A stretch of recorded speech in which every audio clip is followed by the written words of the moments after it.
ये सही है कि मई जून में बारिश बहुत कम आई, किसानों को दो दो बार बिजाई करनी पड़ी, उनकी फसलें ख़राब हुई, कपास की फसल जल भी गई थी। तो 2000 रुपये प्रति एकड़ सीधे खाते में डालने का काम किया है। किसानों से हमने प्रार्थना की है कि वो पोर्टल पर 15 अगस्त तक चढ़वा दें।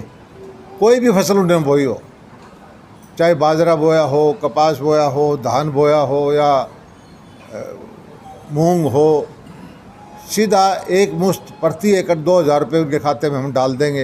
हरियाणा में लगभग 80 लाख एकड़ में खेती होती है, 80-82 लाख में, तो 1600 करोड़ रुपए सीधे खाते में ये जाएगा। हम तो किसानों के हित में जितने काम करना चाहते हैं कर रहे हैं।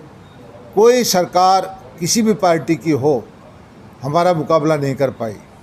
लेकिन दुर्भाग्य ये है, फिर भी हमारे प्रदेश को किसान आंदोलन के नाम पर दूसरे प्रदेशों से आकर के विपक्षी पार्टियों के बहकावे में, उकसाने में जो हमारे माहौल को ख़राब करते रहे हैं।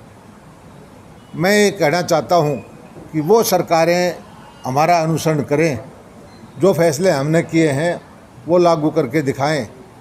और हमने एक तरह से MSP का देने का जो काम किया है, ये किसान के लिए बहुत ही बड़ा हितकारी काम है। इसके अलावा भी आपने देखा होगा, किसान के लिए 10 साल से हमने खाद के रेट लगभग वही रखे हैं। यूरिया का कट्टा 2400-2600 रुपये तक आया, 266 रुपये में हम देते रहे हैं। बिजली का रेट हमने पिछले 10 साल से नहीं बढ़ाया। ट्यूबवेल पे लगभग 7000 करोड़ रुपए की सब्सिडी हम देते हैं।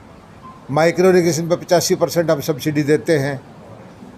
दक्षिण हरियाणा के अंदर हमने टैंक बनाने की योजना लेके आए, तालाब खेत के अंदर बढ़ के 85-90% सब्सिडी उसकी दी। फसलें खरीदने का काम हमने किया, और जो किसान हित के काम कर सकते थे, बागवानी की योजनाएं हैं। और भिवानी ज़िले के अंदर तो मैं कहता हूं कि सारे प्रोजेक्ट, चाहे वो चौधरी चरण सिंह कृषि विश्वविद्यालय का प्रोजेक्ट है, गोकुलपुरा में आया, हमारे महाराणा प्रताप यूनिवर्सिटी का प्रोजेक्ट है, वो बावनवाली खरकड़ी में आया हुआ है। मछली पालन का उत्तर भारत का सबसे बड़ा प्रोजेक्ट गरवा गांव में आया हुआ है। जो लुवास यूनिवर्सिटी है, उसका सबसे बड़ा प्रोजेक्ट बहल में आया हुआ है। गिगड़ाऊ के अंदर आज 7-8 जिलों के किसान आते हैं, आप चल के देखो कितना जागृति किसानों में आई है कि वो सब्जियों की खेती की तरफ आकर्षित हो है। भिवानी ज़िले के अंदर पहले पॉली हाउस, नेट हाउस नहीं होते थे, हज़ारों की संख्या में वो लगे हुए हैं। पशुपालन की योजनाएं हम ज़बरदस्त लेके आए हैं। पिछले हफ्ते ही हमने गौशाला आयोग की मीटिंग की, गौ माता के लिए अपना बजट बढ़ाया, और प्रति जो गाय का पैसा डाला उसकी भी राशि हमने बढ़ाई है।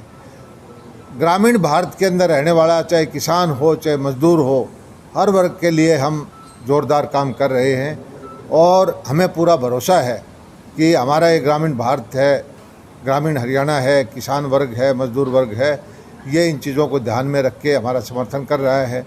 और जो कमज़ोर तबका है उसके लिए भी बहुत सारी योजनाएं हम लेके आए। सबसे पहले तो मोदी जी की जो स्वास्थ्य की कार्ड बनवाए। पिछले दिनों हमने जो गरीब भाई थे, 86 लाख परिवारों को 1000 किलोमीटर तक की सफ़र की योजना, उसके कार्ड बनवाए, हैप्पी कार्ड के नाम से।